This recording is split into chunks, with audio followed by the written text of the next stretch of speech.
Alo. Ha, men yaxshiman, qishloqdagi Mardon qassobga ham aytib qo'yinglar, juda yaxshi yuribdi ekan chet elda deb aytib qo'yinglar, bir ichki kuyi bo'lsin. Ha, bo'pti, telefonni pul tugayapti, hozir o'chadi. Assalomu alaykum hurmatli ko'rarmanlar. Sovet davrida mana shunday telefon bo'tkalaridan bizni ota-onalarimiz, bobolarimiz hammalari foydalanishgan. Ammo qo'l telefonlari chiqqandan keyin hozir mana shunday telefonlardan foydalanish yo'qolib ketdi. Lekin Yaponiyada mana shunday telefon bo'tkalarini har 500 metrda bittadan uchratishingiz mumkin.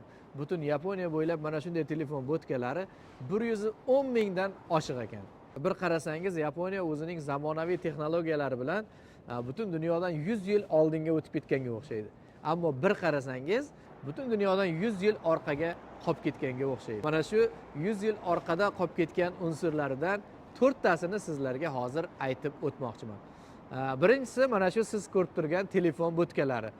Adashmasam, Yaponiyadan boshqa joyda hozir mana shunday telefon bo'tkalaridan deyarli foydalanishmaydi. Hurmatli kolxozdoshlar, oq oltinni oxirigacha qoldirmasdan bittalab teramiz deb mana bunaqa megafonlarda gapiradigan odamlar bo'lardi-ku. Ana shunaqa megafonlar butun Tokio bo'ylab, butun Yaponiya bo'ylab shahar ichida qo'yilgan. Bugun ob-havo mana bunaqa bo'lishi mumkin, zilziladan mana bunaqa hodisalar bo'lishi mumkin, ehtiyot bo'ling kabi masalalarda hammaga e'lonlar berib borishadi. Butun dunyoda hozir deyarli ishlatilmaydigan faks apparatlari ham aynan Yaponiyada ishlatiladi. Esingizda bo'lsa, 20 yil, 15 yil oldin biz O'zbekistonda ham ishlatiladigan mana bunaqa ochilib yopiladigan lyagushka telefonlar, qurbaqa telefonlar ham butun dunyoda deyarli qolmadi. Biz O'zbekistonda ham deyarli qolmagan, lekin Yaponiyada hozir mana shunday lyagushka telefonlarni beparasat.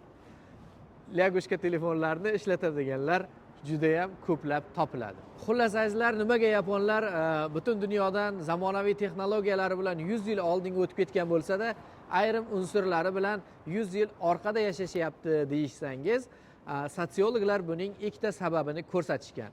Birinchi sababi bu yangiliklarni unchalik qabul qilishni xohlamaydigan yapon konservativlari va ikkinchi sababi tabiiy ofatlar paytida aholiga yordam berish uchun mana shunday eski sifatli unsurlarni ham saqlab qolishgan.